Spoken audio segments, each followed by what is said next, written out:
Hello and welcome to part 3 on feminism.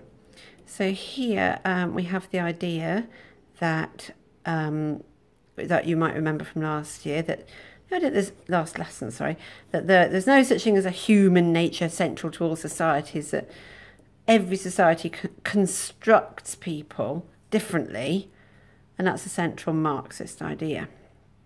Now, a subdivision of Marxism would be feminism. Well, here I've got Marxist, so I'm going to put feminist. And a lot of societies think not just that that's what human nature is, but that there's a central thing, what women are. Women are this, women are like that. And similarly, don't want anyone left out here, men are. So you can fill those in for yourself. Women are naturally a certain way. It's their human nature to be that way. And men, are naturally a certain way, and it's their human nature to be that way. And a lot of what feminism is about, or some of what it's about, is saying, no, that's not what women are naturally like. That's just the way they've been trained to be, and that's very constricting.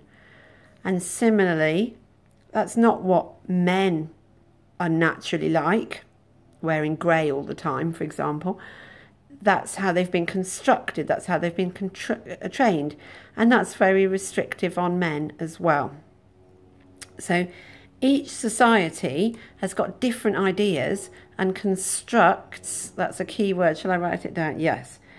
It constructs its women and men differently. And assumption, you know yourself as well as I do, assumptions about women in the UK in 2016 are very different from in Shakespearean England, are very different to in Saudi Arabia today, or in your, I don't know if people know, 1,000 Splendid Suns, and lots of different societies have very different ideas about women. And I want you to imagine here, not too vividly, please. You have a woman in a very revealing bikini in Western culture, and a woman in a burqa, not showing any of her shape at all. And both societies might well say that's a natural woman. That's what women are naturally like.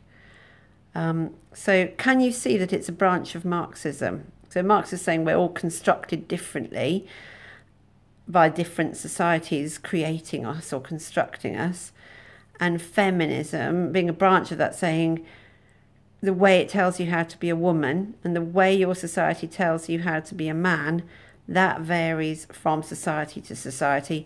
There's no essential common to all societies, that's what women are like, or common to all societies, that's what men have to be like. So I'm just going to look at the ideas of feminism that you've got before you, and you, I'd like your ideas about that. First one, and if we go through what those three, we'll go through what those three we mean afterwards. Give it a go. Which of those do you learn, and which of those are you born with? Interested in what you've got to say.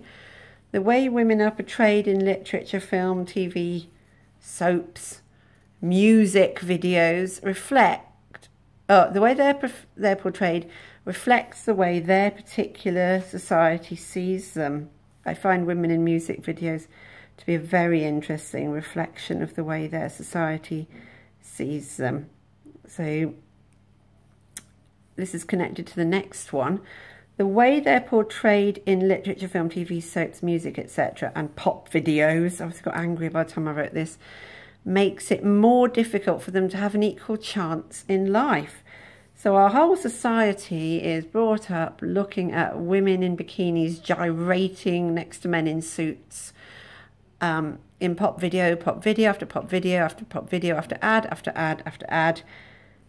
Does it make it more difficult for women to get an equal chance to be taken seriously as lawyers and politicians and business directors? That's an interesting question for you. So realism is a vicious circle. We're back to that old idea.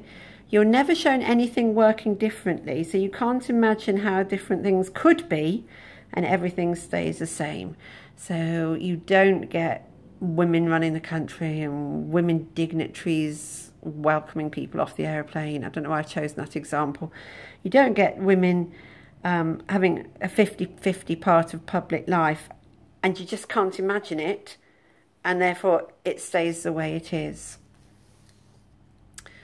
Here's an idea that I'd like you to discuss. Female writers are as bad as male writers at repeating stereotypes of women because they're a product of the same society, and neither male nor female authors realise they're doing it. So you're not just going to get stereotypes of women in male authors. Female authors are going to do it too. We all grew up together. We've all got the same ideas.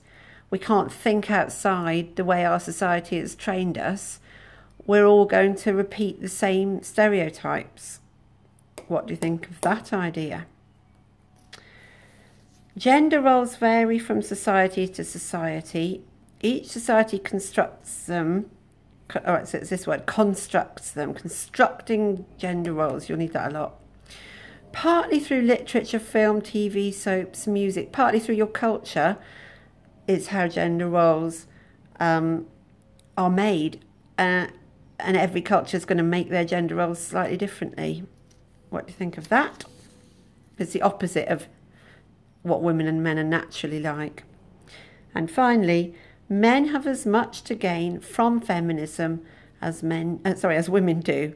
So it's the idea that men are as restricted in their in how they're allowed to be, who they're allowed to be, what they're allowed, how they're allowed to express themselves.